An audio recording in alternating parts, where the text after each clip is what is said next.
So let's fly over the Lovedale tvet college campuses located in the Eastern Cape. And I'm starting in the Western Cape, where my history started in 1652 with Jan van Riebeck. And we're flying through the gorgeous Karoo, and slowly but surely the terrain will change towards a wetter summer, and we're arriving in the Cat River Chumi Valley area. And Bushmen, or the San, have been living here for 30,000 years.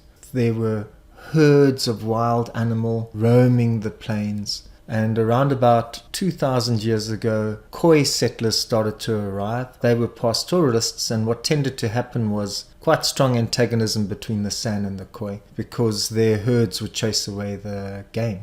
And then around about 300-400 years ago, the Xhosa also started to arrive in this area, and that increased the antagonism and also the sharing of different cultures in this area. Then eventually what happened was Afrikaner settlers and the British colonialists also arrived, making this place a melting ground for the struggles that were to happen. We're flying close over now the Chumi Valley.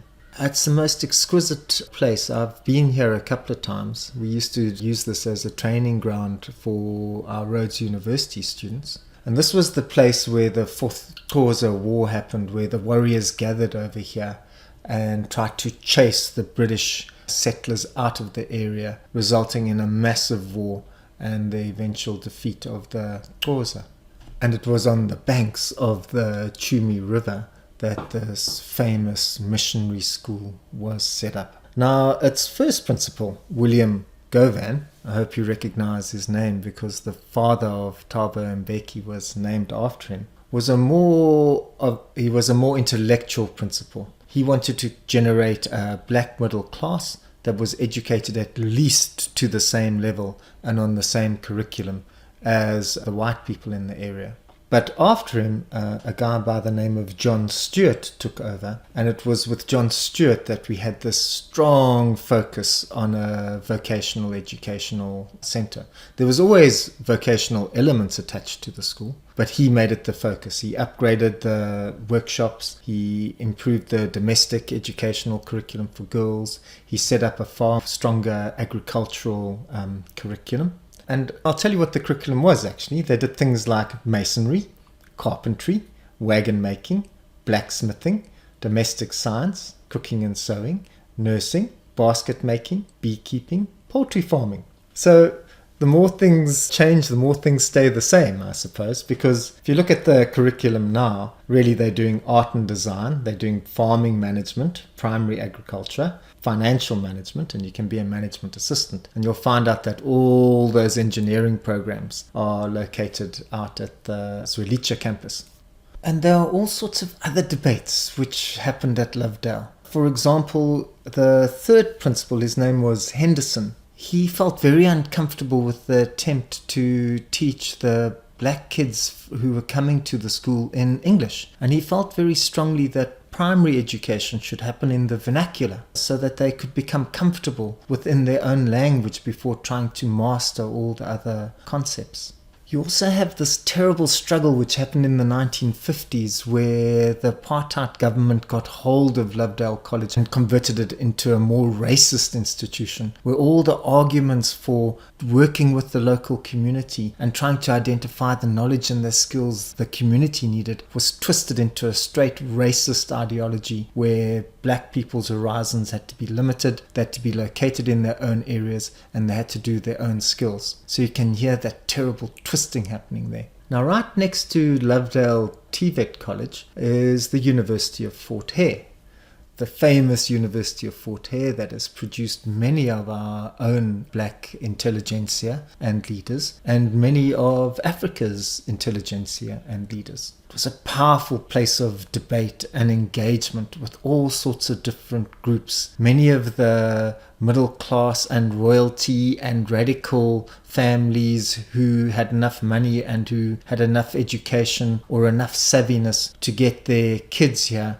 arrived at this melting pot. And it's this melting pot dynamic that the apartheid government couldn't stand. And they converted Fort Hare into a tribal university with dumbed down standards, a bush place for the Xhosa people. It's now overcome that terrible heritage, just like Lovedale has, actually. So we have this renewed attempt to move forward. But you can hear by the terrible nature of that struggle that we needed a more radical kind of black consciousness take on what was going on within the social, political and educational environment of South Africa. And what I want to do now is I want to pull back to carry on that part of the story. We're going to pull back over the birthplaces of Oliver Tambo and Nelson Mandela and Walter Sisulu and Govan Mbeki, but also the birthplace just to your right of Chris Hani.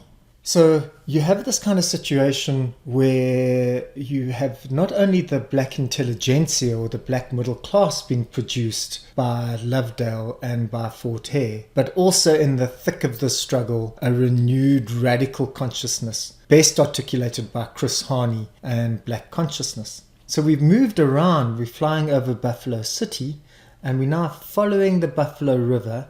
We're tracking down into King Williamstown in Zwelitsha, where Chris Hani formulated the basic strategies and struggles of how black consciousness would work. And I'm going to talk to that now. But before that, we're just going to fly over through to the King Williamstown campus. King Williamstown was the old capital of the area which the British had managed to dominate and take away from the Xhosa. And it was differently called. You can tell that it's a history of struggle over here. It's the old British Kaffraria. It was called Queen Adelaide at one stage. It was the neutral zone, the ceded territory. It's the place where the British managed to get some control. And you can see that's where some of the infrastructure and the major cities of the Eastern Cape are set up. Now this King Williamstown campus is the biggest campus. It can take 1,000 students, and it basically offers the business studies component. It's got a nice simulated enterprise center. It's got good computer labs. You can do public management, financial management. You can do human resources management and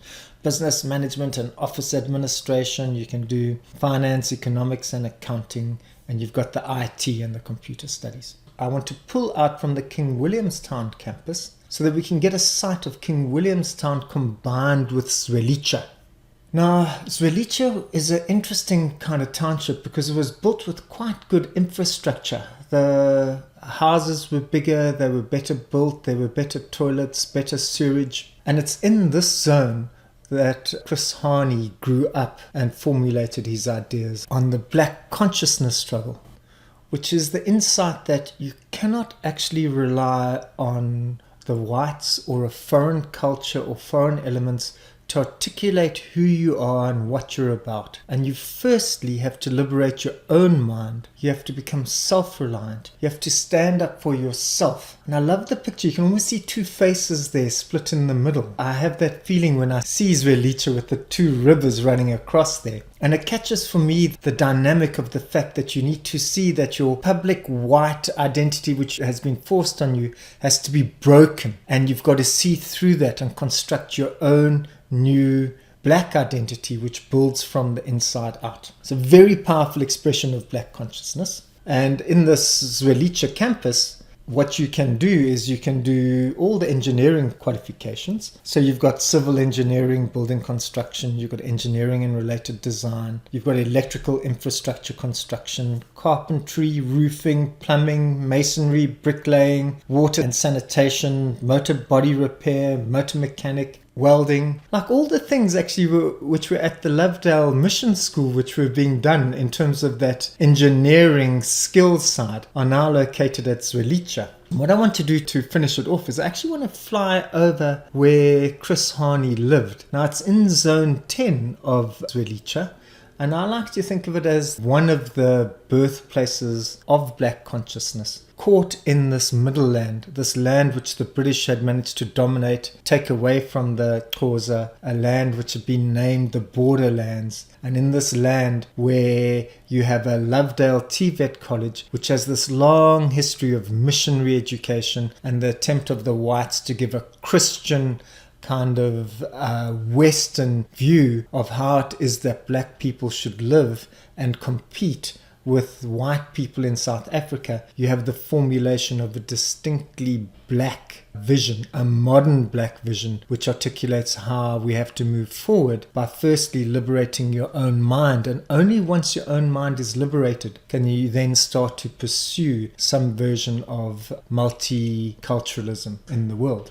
So there we have the Lovedale TVET College, aptly named because of the long history it contains of struggles of the black people to find some kind of access to education, initially Western, initially Christian, initially vocational, the struggle with the apartheid government which twisted it all into a racist ideology, and the eventual formulation of a black consciousness identity which started to recognize that it was only through self-reliance and doing things for yourself that you could stand up, overthrow the chains, and only once you'd overthrown the chains and defeated the oppressor could you then look upwards and say, let's now have some version of multiculturalism and fairness in the world.